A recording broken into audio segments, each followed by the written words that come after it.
MLS Commissioner Don Garber. Hey, Charlie. How are you? I'm great. How are you?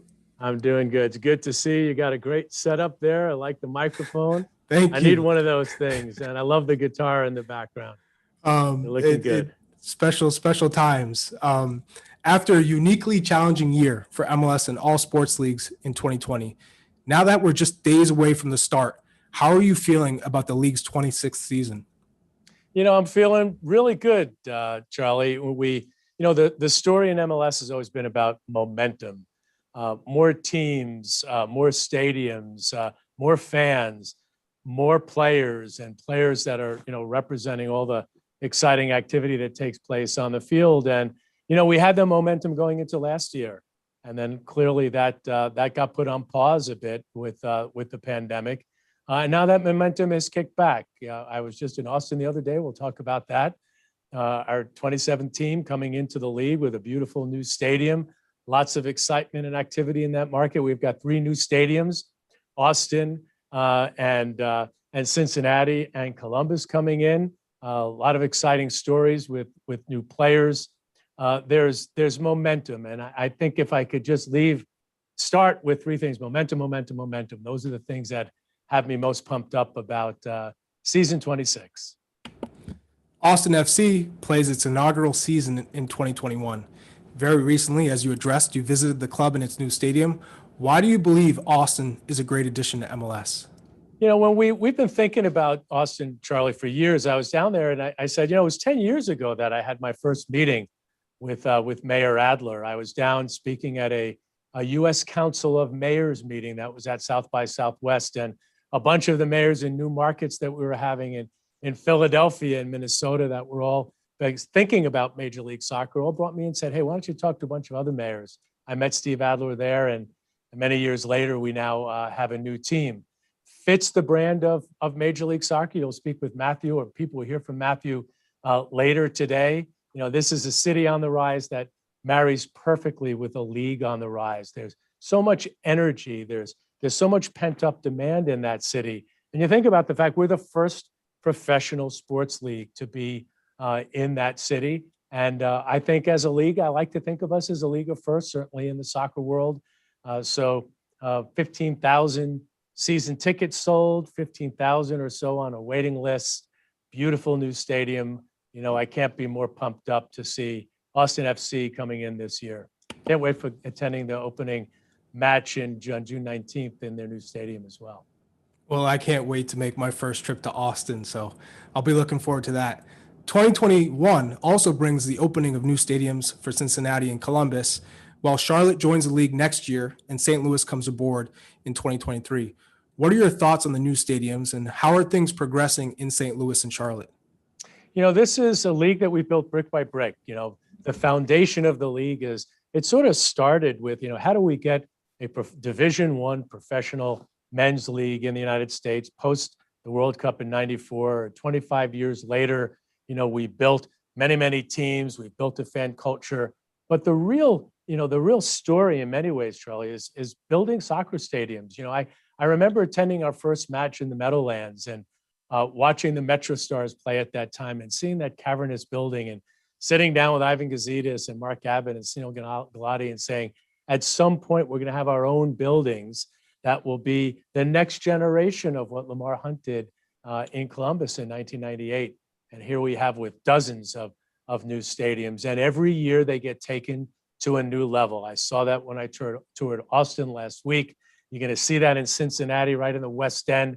Remember touring that city, touring that site, and imagining what that beautiful stadium would look like. And the design has just been spectacular in Columbus from 1998 to where we are now in 2021. One of the biggest investments in almost any stadium that's ever been built in Major League Soccer, right in the vibrant part of downtown.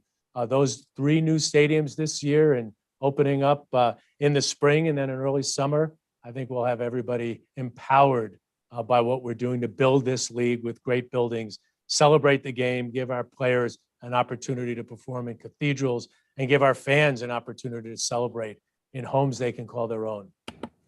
I can attest as a former player what new stadiums do for the inspiring us on the pitch. So I look forward to seeing a lot of happy faces when they get to perform in some of these new stadiums. One of the league's strategic priorities is to optimize the on-field product. What role does MLS Next and player development play in this area?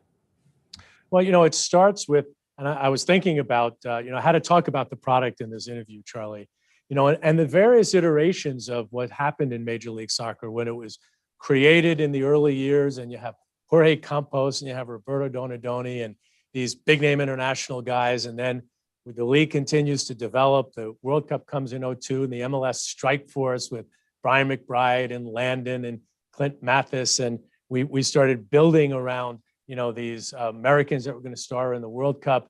Then we create the designated player rule and you bring in guys like Beckham and Henry and the like. And really the story of Major League Soccer today is about youth. We are now at the youngest we've ever been on average in the history of the league. We're investing deeply in developing players, academies in every particular market. And now you have to have programs that could provide opportunities for young players to be able to perform at their highest, develop at their youngest, and then ultimately, build a professional career. When U.S. Soccer got out of the DA Academy, we stepped right in. We've got tens of thousands of kids that are going to be playing in this league, a massive investment, allowing our academies to play against the best academy players in the rest of the United States, and then hopefully, Charlie, signing them to homegrown contracts more than ever before. That's a very positive story for us. So, I think the beginning of what is best yet to come, we're going to see coming out of MLS Next. Just to build off that, MLS has had very positive results in the first leg of the round of 16 matchups last week in CONCACAF Champions League. Does CCL continue to be an important measuring stick in regards to the quality of play on the field? I think international competition has always been important, Charlie. And I've said, very honestly, we've got to do better in the Champions League. We came close with Montreal. We came close with Atlanta. We came close with LAFC. We got to win that tournament. And look what Tigres did, being able to play in the final and that world stage. And I think that's something that MLS deserves. And I think we need to continue to invest in that. The schedule always creates problems for us. But look what just happened in this last round. We did better away than ever before in the history of the league. We got some more games coming up this week. I'd like to see us get into the final again. I'd like to see us winning. I'd like to see us performing against the world's best in an expanded, soon to be expanded World Club Championship, FIFA's big club event. So it's important, and I hope that we continue to do well. I like the sound of that. At MLS Cup in Atlanta just over 2 years ago, you said MLS would become more of a selling league. And just recently, transfers have included Brian Reynolds, who only played 27 MLS matches, going to Roma, Brandon Aronson, Chris Richards, Reggie Cannon, while Daryl Dike seems to be on everyone's radar. Are you satisfied with how things are progressing in that area? Yeah, I tell you, Charlie, I remember making that comment. I didn't expect it to sort of become the theme of that press conference, but we've been thinking for many years that you have to have a balance of buying and selling. And we were mostly a buying league. And I think that spoke to where MLS was in the lifespan of player development. Now you have every team with their academy and facilities, and that's creating infrastructure with programming, our relationship with the French Federation that allowed us to train our coaches better, bringing in Fred Lipke from the French Federation to help run development, having incredible development programs with great coaches is creating the dynamic that we have now. And look at the stories of the players that you just mentioned. So I think it is one of the most important developments in the history of men's professional soccer. I still think we're in the first phase of it, call it the first half. You're going to see more in the years to come. I think who would have thought that Daryl, by the way, DK came out of the draft, that draft that nobody thinks is as important as it used to be. And I will say right now that that's a $20 million player. And that's a guy that I hope we could even set new records, a record that goes even beyond what we were able to achieve with Alphonso Davies in showing how great players are coming through our system. And the best is yet to come for sure. Which also goes to show that college soccer is still producing some players. I believe so. And I think it remains important. And it should be something that we remain to think more deeply about as we continue in this development process. And as we all know, 2020 was an obstacle, a challenge for everyone. For many years, MLS has fostered an inclusive environment and promoted the game as soccer for all. Those efforts have increased during the last year with the hiring of Shola Winley as Chief Diversity, Equity, Inclusion Officer, the league's work with Black Players for Change, and the many important initiatives you announced for the future. What will define success in these areas in the upcoming years? Well, let me start with defining success, because I think that's the most important benchmark. We need to look at that. That's about sharing power. It's about opportunity. It's about ensuring that we have more representation. It's about ensuring that the programs that we're investing in our communities, civic programs and social programs, are delivering. We've created a committee of owners that will work closely with me and with Shola. And let me say one thing too, Charlie. Shola's a guy I've known for many years. He's a special guy. And I look forward to him having a presence in the soccer community, not just in the MLS community, but in the soccer community and even in the sports industry, to show he's a thoughtful guy, he's a great listener, and he's got great ideas.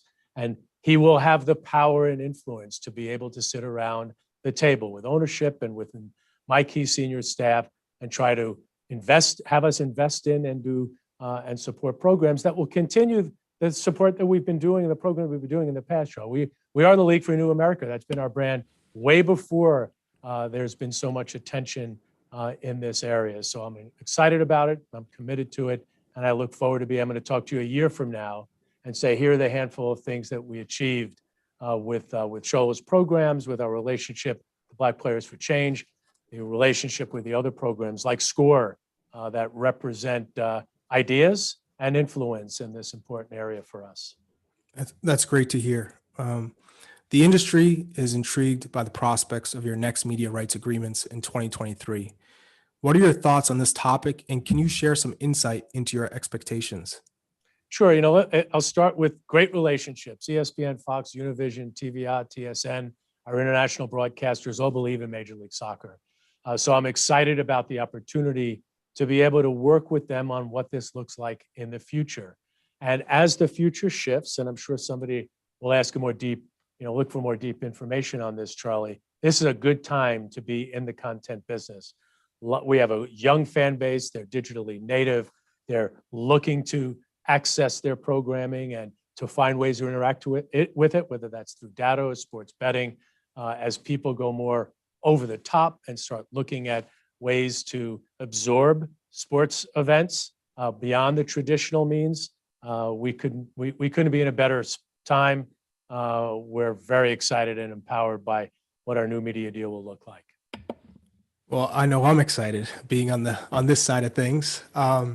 Before I ask my final question, just a reminder to press the raise your hand button at the bottom of your screens to ask a question, and we will try to get to as many questions as possible before the owners panel once this concludes.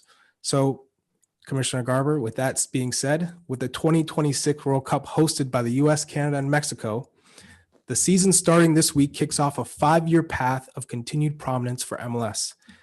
The opportunity here is massive. Can you give us an idea of what you believe MLS might look like after 2026? Let me talk a little bit, Charlie, about what we need to do between now and then. I say to our staff and owners, it's very rare for any business to have a defined moment years in advance where you know exactly where you will be. And particularly as so much is shifting with technology and how people are consuming content and the global economy, what we think today, who would have thought about NFTs and who would have been thinking about the way, consumers are now even engaging in collectibles. Imagine what that will look like 2 or 3 or 4 or 5 years from now. But we know in 2026, the World Cup will be in the United States, Mexico, and Canada. 2 countries where we have teams, and a country where we have a very, very close relationship, which is getting closer and closer. So our league will spend the next number of years working with our federations in the US and Canada and our friends down in Mexico to figure out what we need to do to make soccer the most powerful sport in North America. And then how could MLS and our local markets, our stadiums, our owners, and all of our partners be able to capitalize on that? And it's an exciting project. We know it's almost like we have the countdown clock in the office, Charlie. And we know every day, what are we doing to move ourselves that much closer to a very defined, special moment? It's about strategic planning. It's about partnership planning. It's about creating new ideas and new opportunities. So all of us are really pumped up and excited by it. That's great. Thank you, Don. Now we'll open up for a few questions from the media. The first 5 questions will be Jim Vertuno from the Associated Press, Brian Straus from Sports Illustrated, Felipe Cardenas from The Athletic, followed by Sophie Nicolaou from Talk Sport, and Brian Sandalo from the Chicago Sun-Times. Hi, this is Jim Vertuno with the Associated Press. I'd like to circle back real quick to Austin FC. Certainly you were watching them build their franchise. How challenging do you think it was for them to basically build this franchise from the ground up amid a pandemic? Part 2 of that is you were here just recently and you said that you felt like club had, quote, over-delivered. What did you mean by that? Yeah. So, I think the 2 questions are related, Jim. Imagine building a team and have your run up to the launch of a franchise that will be part of the fabric of the community forever, and have all of the stress and uncertainty of the pandemic. They had to make commitments to developing the stadium according to their plan and economic forecasting before the pandemic existed. They had to finalize the St. David's training facility and make commitments, financial commitments to that, not knowing where the economy would work out and how things would ultimately progress in that market. So what do they over-deliver on? A great brand, and that reflects the community. I gave a speech at the dinner the night that I was there about the intertwining of the 2 oaks, the community coming together with the club to build this team and to build this sport in a city that didn't have a lot of soccer history. That was a great brand. They put together a great ownership group, Jim. I mean, Anthony Precourt was not from Austin, and he went down there and he got great partners. He found Matthew McConaughey, he found Eddie Margain. They got 2 great corporate sponsors. Q2, in the middle of the pandemic, signed a naming rights for the stadium. Yeti, one of my favorite brands, the outdoor guy that I am, coming and sponsoring their jersey all during the pandemic, and then selling 15,000 season tickets. So it was really, really difficult. The pandemic made it harder.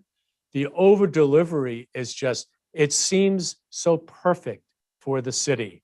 It looks like Austin. It feels like Austin. It reflects the culture of the community. I was trying to think about how could I describe that stadium to a bunch of local people. Everything in Austin is about, your backyard.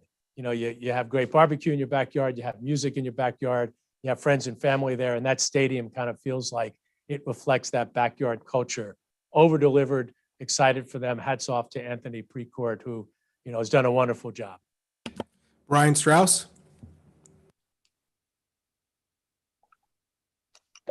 Hey, thanks, Charlie. Hi, Don. Yeah, good to hear from you, Brian. Thanks, man. Sticking with a theme, I guess. On the surface, it just seems kind of storybook, what's going on in Austin and Columbus. 2 new stadiums. In one city, you've got the champs reloading, and another, you've got a waiting list and all of the progress you just described. Looking back to 3 years ago, how unlikely or surprising is it that everyone has reached this point with these 2 markets? And what do you think were the primary factors or the primary people that made it possible?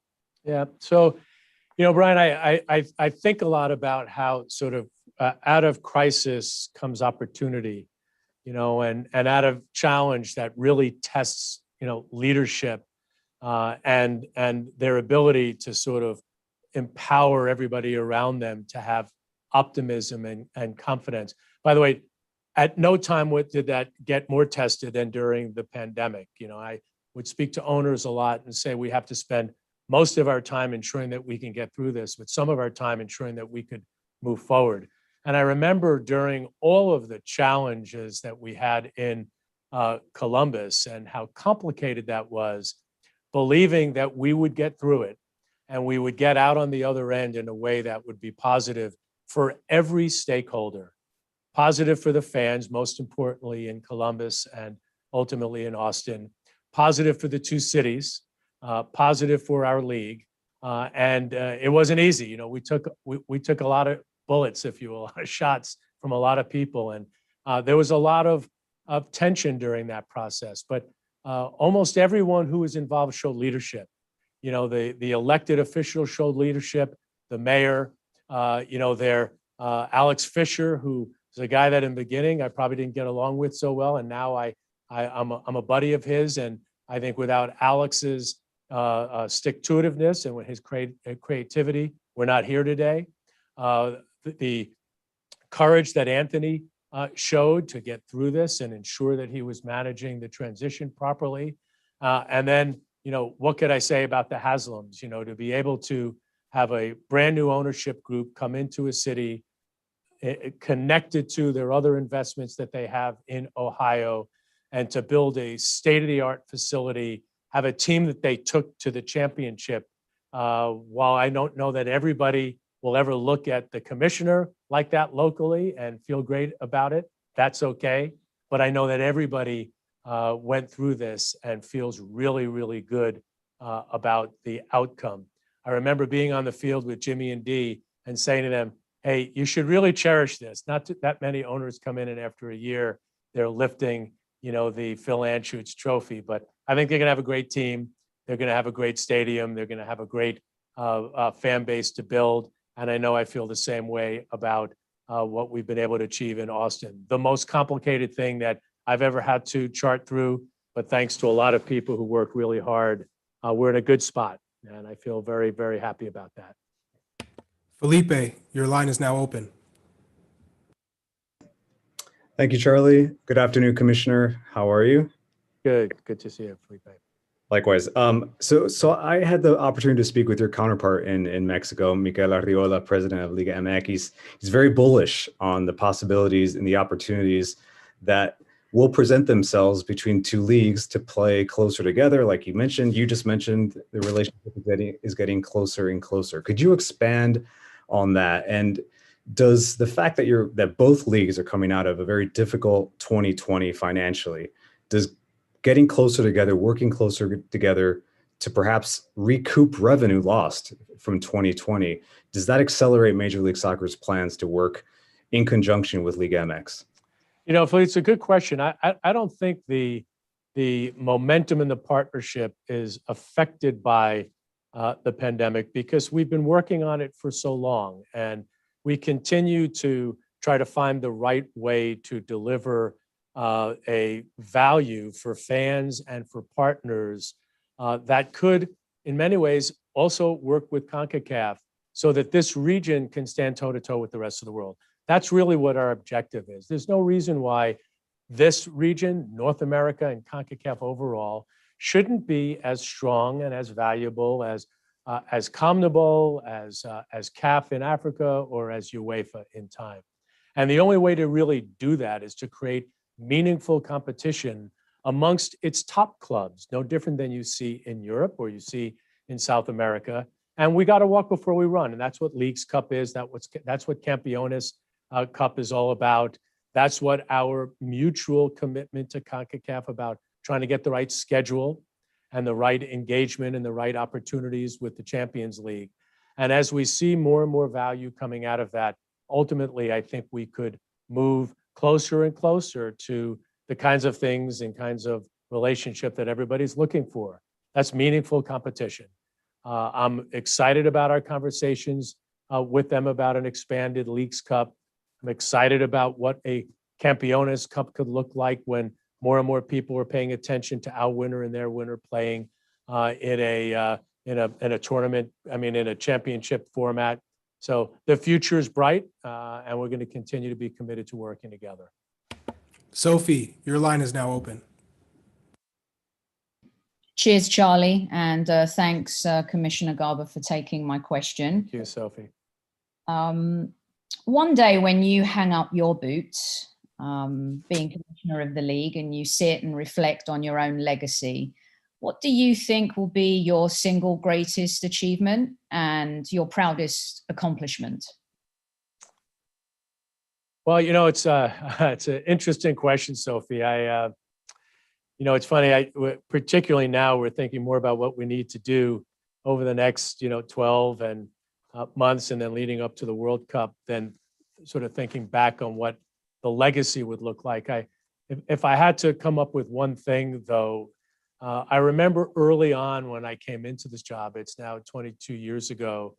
I thought that we needed to build a soccer nation in the United States. It was before we had teams in Canada, so it really would be soccer nations in the United States and Canada, and to build a professional soccer culture with teams that matter in the community, with great facilities, and with a supporter culture that would be a real identifiable brand,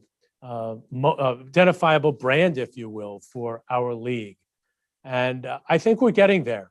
People care about Major League Soccer, whether it's the league itself in the US and Canada or it's our clubs. We've got buildings we can be proud of, that training facilities that we could be proud of. I was with David Beckham in Miami. He said that their training facility could rival any in the world. And I was proud of that. I was even a bit surprised by that. But it really is about culture. It's about mattering. And when I do leave this, I'd like to think that I've been able to lead a team of people, the league, and a team of people at the clubs, along with players that have built something that will be memorable and that will be identifiable in the broader soccer or football culture around the world. Ryan from the Chicago Sun-Times, your line is now open. Hey, Don. Good Hey, Ryan. afternoon. Hi. Good afternoon from Chicago. Thanks for doing this. Entering the 2020 season, the Chicago Fire put a lot into their franchise on the business side. You were there for the announcement in 2019 that they were moving to Soldier Field.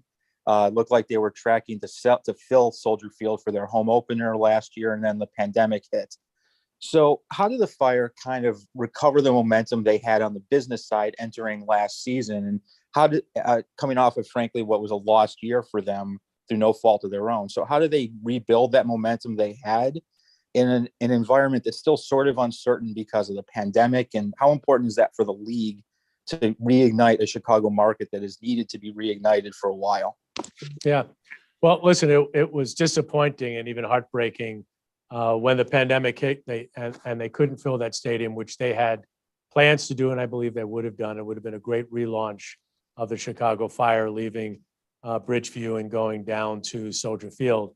What is empowering is Joe Mansueto is so focused. He is so engaged, and he and his staff are very, very, very mindful of recapturing the momentum that they had going into 20 and being able to show the entire league and the soccer community, both in Chicago, in that part of the country, but around North America, that the Chicago Fire can be really, really relevant in one of America's most important cities. And I believe that they will be able to do that. It starts with players, and then it starts with their brand. And as you know, they've been working on that. And then it starts with knowing that Soldier Field can be a great place to hold large-scale soccer events. And we've seen this with international events. We saw it early on in the history of the Chicago Fire. And I believe that we'll be able to see it once again when that team comes out of the challenges of 20 into a more empowered or more exciting 2021. I will say that, and I haven't been asked this question yet, we have new health and safety protocols. We are very, very hopeful about getting our fans back into stadiums, particularly also in large stadiums, doing it in a very safe and protected way. Hopefully, as more and more people get vaccinated, and I encourage everybody in the US and Canada to do so, people will be coming back to our stadiums, and you're going to see lots and lots of people going to Chicago Fire games.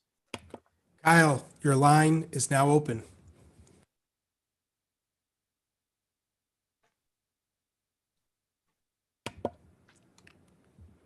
With Sacramento's bid to join the league, and also where RSL's sale is the process. Thanks. Kyle, I think I missed the first part of your question. Maybe you could repeat it again.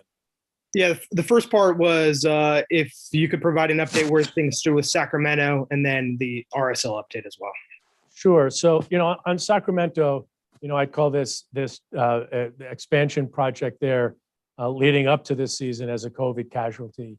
We had a lot of momentum. We were working very closely with Ron Burkle and with Mayor Steinberg, who is a guy that I'm very friendly with, working with other local leaders and partners to launch, a great new team in Sacramento. Ron Burkle's a good guy.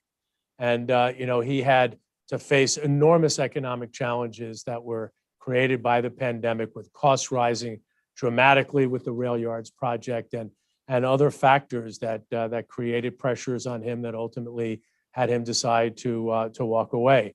But there's still a lot of energy in Sacramento. It's a good soccer market.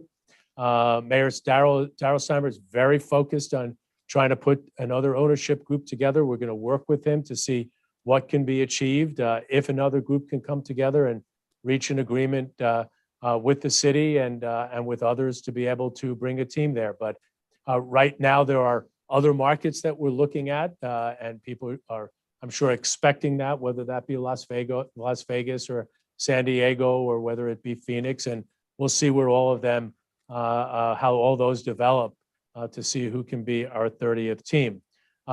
In Salt Lake, we've been working hard with local investors to, and there's been a lot of momentum and activity there to see who might come together to try to purchase that team. All that being said, the team is in great hands. We have a terrific person, John Kimball, running that club, reporting into the league office. He was involved in the team in the early years of Real Salt Lake, but I'm optimistic. Great market, great brand, two terrific facilities, their training ground and Rio Tinto. So I'm very optimistic of what will come to fruition, hopefully by the end of the year in Salt Lake. The next 4 questions will be asked by Andy Diosa of Yahoo Sports, Michelle Kaufman from Miami Herald, Jeremy Filosa from Radio 98.5 Sports in Montreal, and Katie Peralta from Axios. Andy, your line is now open. Thanks, Charlie. Hi, Don. How's it going? Hi, Andy. Great. Thank you. Don, circling back a little bit to Austin FC, you have mentioned already all of the great things they've done to build up that club, and obviously haven't been able to play a game yet. What do you expect realistically from them on the field, knowing that their first game is here in LA against LAFC, which it seems kind of like a tough task for them, but then you think back to what Miami did, being able to come here and play that game, and you were obviously in attendance and said that, the crowd support was amazing, and everybody said that here in LA. Is the pairing of those teams for that inaugural game, Austin, kind of coincidental, or kind of just like them wanting to follow the model of that success? I think it's more just trying to get a great matchup for network television and trying to create good stories with your opening game. Obviously, I'll be in LA and then I'll fly overnight and I'll end up in Miami, 2 network games, and we're excited about that. Listen, it's a tough matchup, and it's always tough to be a first team. I tell all new owners, it is very difficult to crack the code. And we saw the challenges that Toronto had when they launched their team before they were able to achieve success. And just Orlando is another example of that. You have to expect that you just can't come in here and snap your fingers and expect to be an MLS Cup champion. It's a difficult league to be successful in. I can't make a prediction on how they'll perform on the field. Josh Wolf is an experienced guy and learned at the side of Greg Berhalter, a very, very successful coach. Claudio Reyno has built a club with NYCFC and also a very experienced guy. They've made good decisions. So hopefully they'll, have a good team on the field. But winning isn't a sales strategy. You have to build your brand, and you got to be engaged in the community. And if they do that, they'll have great fan support. Michelle, your line is now open.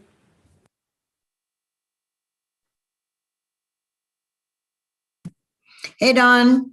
Hi, Michelle. I'm happy to hear you're going to be in Miami a year, 13 months late, but better late than never, right, for that game. Yeah. I wanted to ask you about if there is an update on the Blaise Matuidi contract investigation thing, and do you expect that to be resolved by the start of the season this weekend?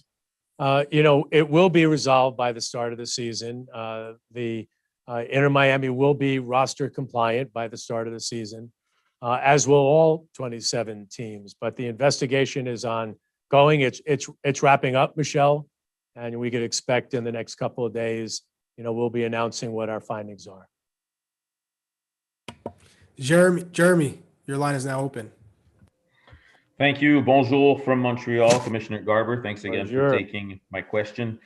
My question is, it's a subject that comes up at this time of the year, every year. It's been difficult for members of the media to give fans the information that's necessary because, for example, in Montreal, we were not able to watch any of the preseason games. Is there an appetite for the MLS, especially with the new television contract coming up soon, to be able to allow fans and members of the media to have access to these preseason games, maybe organize it in a better way that we can have access to them and especially share this information out there? Because it's been very hard to create a buzz up here and trying to get people to know this new team without being able to see anything at all. Thank you. Yeah, but it's a great point. It's a great suggestion. And you will see that in our new television deal that we will have those preseason games streamed and you'll see more access to them, in the future. It's a valid point, and it's one that's not lost on us. Katie, your line is now open. And following Katie, we'll have Rob Woollard of AFP and Michael Lewis from Front Row Soccer. Awesome. This is Katie Peralta Soloff from Axio Charlotte. Good afternoon, Don. Thank you so much for taking my question today. So earlier in the past, you've lauded the development of new stadiums and noted that they keep getting better and more impressive every year. But as we know, Charlotte FC won't be in a new stadium next year, but rather in one of the oldest stadiums in the NFL. Bank of America Stadium. And of course, there's also Soldier Field, as you mentioned earlier, where Chicago will play. Can you explain a little bit about, first of all, what do you make of the renovations that'll take place in Charlotte? And how would you say they will poise Charlotte's home field to be, as you call it, like a cathedral level of facility? And what sort of advantages do you see in having teams play in some of these older facilities that are, of course, located in central downtown areas? Yeah.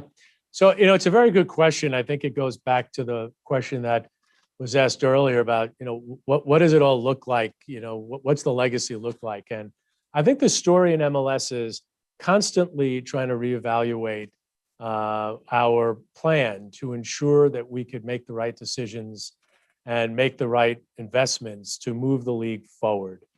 And it's not linear. The league's original plan had no soccer stadiums as a part of it. Then Lamar Hunt built Columbus Crew Stadium. And then we went and built some smaller stadiums around country. And then, look at what happened in Atlanta, where you have 60, 70,000 fans attending games. And that was really preceded by the incredible excitement in Seattle. And the Seattle story was about a joint referendum to get funding for a new downtown stadium. And the soccer vote helped push that referendum over the line. And look at the great success we have in Seattle on and off the field. So we're constantly trying to think about what are the drivers of success. One of the things that we sort of came to the conclusion, it is about location. Downtown stadiums really maybe trump the size of the stadium.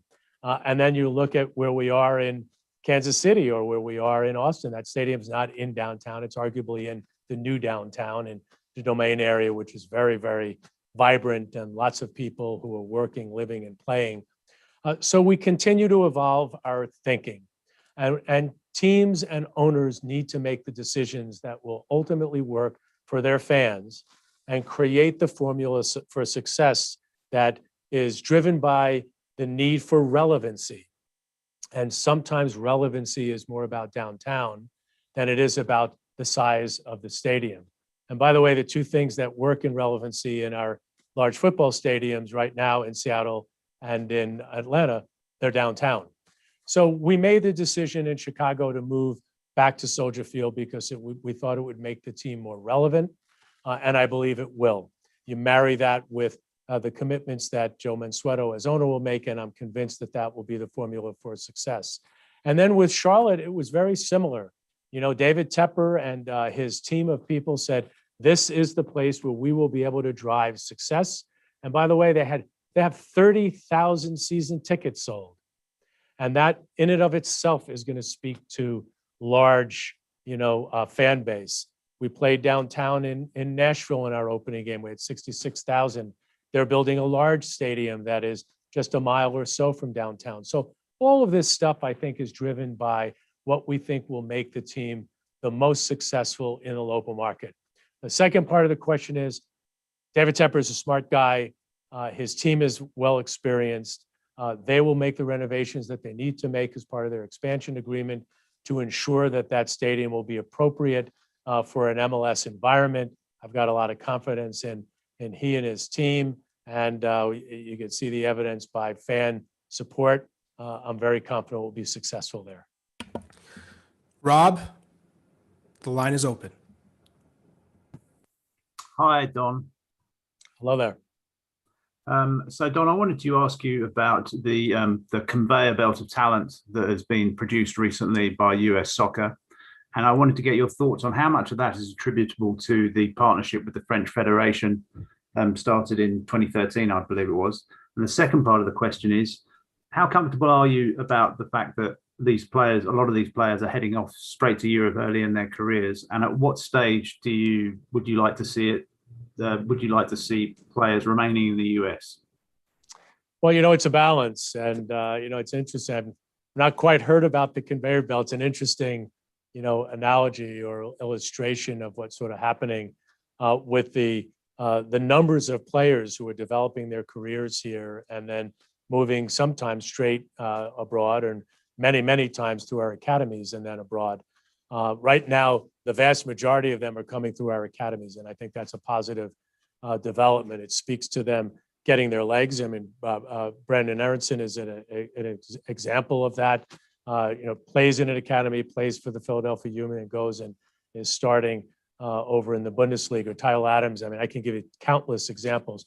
But there are players that decide to stay. Jesus Ferreira, who just played for our national team, is an example of that. And Dallas has had two signings where both of those players decided to stay in Major League Soccer. So I think this is a living process. And I think at times we at the league, and I think the media, look at trying to take a picture of it in a moment of time and try to create a determination as that that's the future. And I think the beauty of MLS is its living organism and how it evolves over time to create a dynamic that will work with us over a long period of time. You're right, in 2013, the French Federation relationship was an important one. And Greg Vanny as an example, Luchi Gonzalez, these are two guys that sort of went over there and learned the business with great coaching the coaches, if you will. But the academy rules started in 2007. We just needed to have better coaches and better academies, and we're seeing that pay off with the development of players. The last part is, I think you will see, like many other leagues around the world, that some of the best players will come through the academy system and stay here. Some players will go overseas. Some of them will come back. Rubio's an example of that, who just came back to play. So I think you'll see a narrative that will evolve over time. So the story has yet to be, the final book is yet to be written. And we'll conclude this session with Michael Lewis from Front Row Soccer. And just a note, last week, April 6th, was 25 years to the day from when MLS debuted in April 6th of 1996. And Michael has covered the league since before it started. So it's an honor to have you still covering the league. Your line is now open. Thank you, Charlie, for the kind words. Don, great to see you again. Thank you. Same here, Michael. You could probably guess the subject of my question. You talked I about can't. I have no idea. You talked about cathedrals of soccer, and I know NYCFC fans and the team are waiting to get their cathedral of soccer. Could you first, this is a three-part question, by the way. Could you give us an update on the situation there? What are your personal thoughts of having to play in a baseball stadium 7 years into the team's existence? And what sort of message do you have for the fans as well? Well, listen, nothing's changed, Michael, since the last time we chatted. The team continues to work hard on trying to get a stadium developed, and obviously that had delays with COVID. But by the way, same for Michelle. Miami Freedom Park is a project that Jorge Mas and his group are laser focused on, and look at the facility that they're playing in temporarily. But we will get a stadium in Miami. It might take longer than we thought, but we'll get a stadium in Miami. And Michael, we will get a stadium in New York. And, I will say to the fans, you have a team that has, a great brand. You have ownership that loves the club. You have great success on the field. And I think the rivalry with the Red Bulls will continue to thrive and grow. And we appreciate their support and we appreciate their patience. Looking back years from now, people will forget the trials and tribulations of the stadium development process. I've been through it before in so many different markets, but we'll get there. I got a photograph sent to me by Jay Sugarman last night of he and I standing with then Vice President Biden, now President Biden, at the announcement of the new team. And it opened up playing in Veterans Stadium at that time, and now has a beautiful facility. So these things take time, and I appreciate everybody's patience and support. Well, that's it for this session. Thank you, Don. I really enjoyed our conversation, and thank you everyone for joining us today. Don't forget, the owners panel is up next at 1:30 p.m. and please enjoy the rest of your week. Thanks, everybody.